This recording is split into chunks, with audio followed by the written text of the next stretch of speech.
앞으로 에센셜 스킬스 워크 비자를 받는 게 엄청 빡세진다. 이건 뭐 거의 재난 수준의 상황이. 자, 그럼 이런 상황을 마주하게 될 거란 가정하에 어떤 전략을 준비해야 할까요? 안녕하세요, 키아즈입니다. 네, 드디어 록다운이 끝이 보이는 것 같죠? 4월 20일 월요일 정부가 발표하기를 레벨 4 록다운은 4월 27일 월요일 오후 11시 59분까지 적용되고요. 그 다음 날인 28일부터 2주간 레벨 3가 적용될 예정이라고 합니다. 지난 몇 주간 확진자가 감소하는 추세가 계속되고 있어서요. 아마도 그대로 시행될 가능성이 높아 보입니다.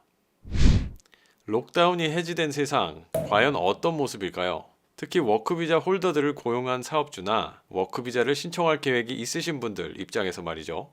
이번 시간에는 우리가 중장기적으로 어떤 변화를 마주하게 될지 좀 내다보고 정리해보고 또 어떤 전략을 세워야 할지 점검해보는 그런 시간을 가져보려고 합니다. 고용주 혹은 직원분들께서는 이런 부분들을 미리 체크하셔서 향후 대처하시는데 도움이 되셨으면 합니다. 자, 그럼 시작해볼까요? 먼저 중장기적인 관점에서 보자면 향후 6개월에서 12개월 정도 비영주권 및 비시민권자 직원들을 채용하기가 더 어려워질 것으로 전망되는데요. 그 이유는 크게 세 가지입니다. 첫째, 입국 금지로 인해 원래 뉴질랜드에 계시던 분들이 아닌 뉴질랜드에 새로 유입되는 분들이 거의 없을 것 같습니다. 물론 입국 금지 조치가 언제 해지될지는 모르겠으나 해지되더라도 특정 국가들에 대한 입국 금지 조치는 여전히 적용될 가능성이 있습니다. 또 입국을 하더라도 일정 기간 격리되실 거라 입국 후 사업장에 투입되기까지는 딜레이가 있을 수밖에 없겠죠. 둘째, 그리고 실업률이 크게 증가하게 될 겁니다. 경제학자들에 따르면 이번 코로나 바이러스 상황으로 인해 실업자들이 많게는 20만 명이 생기게 되고 실업률은 10%까지 갈 수도 있다고 전망했습니다. 불과 몇 달 전까지만 해도 4%대였던 실업률이 갑자기 2배 이상으로 치솟게 된다는 얘기죠. 이 말은 즉 앞으로 에센셜 스킬스 워크 비자를 받는 게 엄청 빡세진다는 얘기입니다. 왜냐면 에센셜 스킬스 워크 비자를 받으려면 그 일을 할 수 있는 현지인을 찾을 수 없었다. 그걸 입증해야 하는데 고용주가 실제로 현지인을 채용하려고 노력을 했는지 또 트레이닝 기회를 제공했는지 이런 것들을 좀 더 세밀하게 심사할 수가 있습니다.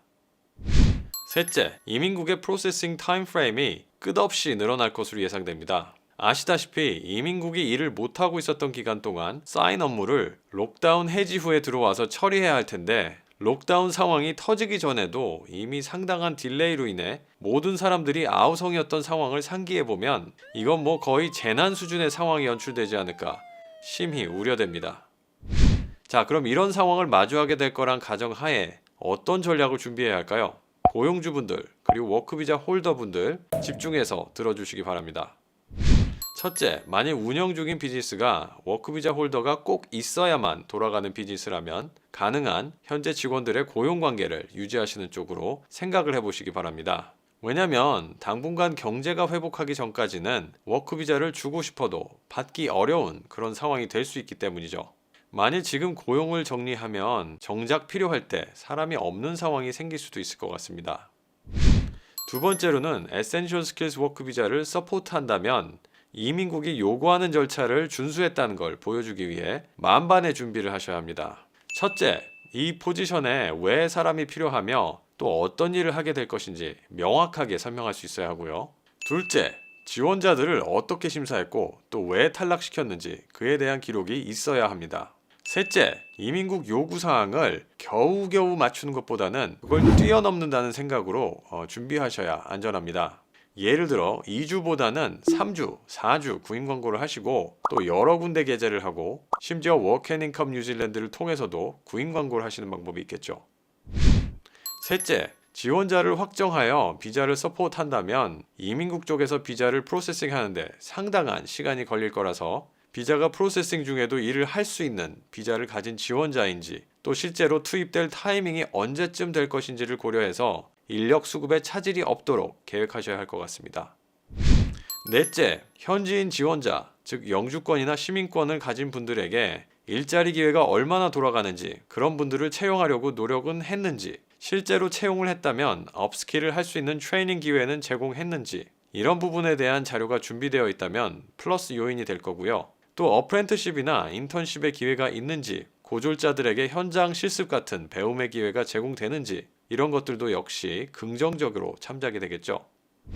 자, 그러면 장기적으로 12개월 이후에는 어떤 상황일까요? 아마도 1년 후쯤에는 경기가 어느 정도 회복된 상황이지 않을까 희망적으로 생각해 봅니다. 그때까지도 국가별로 확진자가 컨트롤이 되지 않고 있는 곳은 입국 금지가 여전히 적용되는 상황일 거고요. 그 이외 국가 대부분은 그때쯤이면 입국 금지 대상이 아니겠죠. 더욱이 뉴질랜드는 이 상황을 효과적으로 통제한 모범적인 사례로 조명을 받고 있어서요. 사람이나 물자가 오고 가는 데는 거의 정상화가 이루어진 상황이지 않을까 그렇게 보고요. 그리고 부족 지역군에 해당되는 사람들에 대한 수요가 증가하지 않을까 싶습니다. 록다운이 풀리고 나서 문 닫는 비즈니스도 많을 거고 그에 따라 일자리와 세비자를 확보하지 못한 분들은 본국으로 돌아가는 상황들이 많이 발생할 텐데요. 경기가 돌아오면 그제서야 인력 수급을 위해 워크비자 홀더들을 찾게 되는 상황이 벌어지지 않을까 합니다. 그런 맥락에서 비즈니스에서 꼭 필요한 인력은 붙들어 두시라고 앞에서 말씀드린 거였고요. 또 이민국이 작년부터 예고했던 워크비자 제도가 대대적으로 개정될 그 계획, 예전 영상에서 한번 다룬 적이 있는데요. 아마도 미뤄질 가능성이 크겠죠. 밀린 업무 처리하는데 발등이 불에 떨어진 상황에서 그걸 다 뒤엎어버리는 새 비자 제도를 도입한다면 그건 좀 무책임한 경우가 아닐까 합니다. 정확한 시점을 예상하긴 어렵겠지만 밀린 거 다 처리하고 한숨 돌릴 쯤이 아닐까 싶은데요. 그러면 내년 중후반은 되어야 하지 않을까요? 자, 그렇게 된다면 한 가지 포인트는 그때까지는 WTR 비자가 존속할 가능성이 높을 수 있다는 거고요. 그렇게 되면 영어를 못해도 영주권까지 가는 막차를 탈 수 있는 시간이 좀 더 늘어날 수도 있다는 거니까요. 만일 조건이 되시는 분들은 한 번쯤 고려해보면 어떨까 합니다. 관심 있는 분들은 제가 이전에 찍은 영상이 있으니까요. 참고해 주시고요.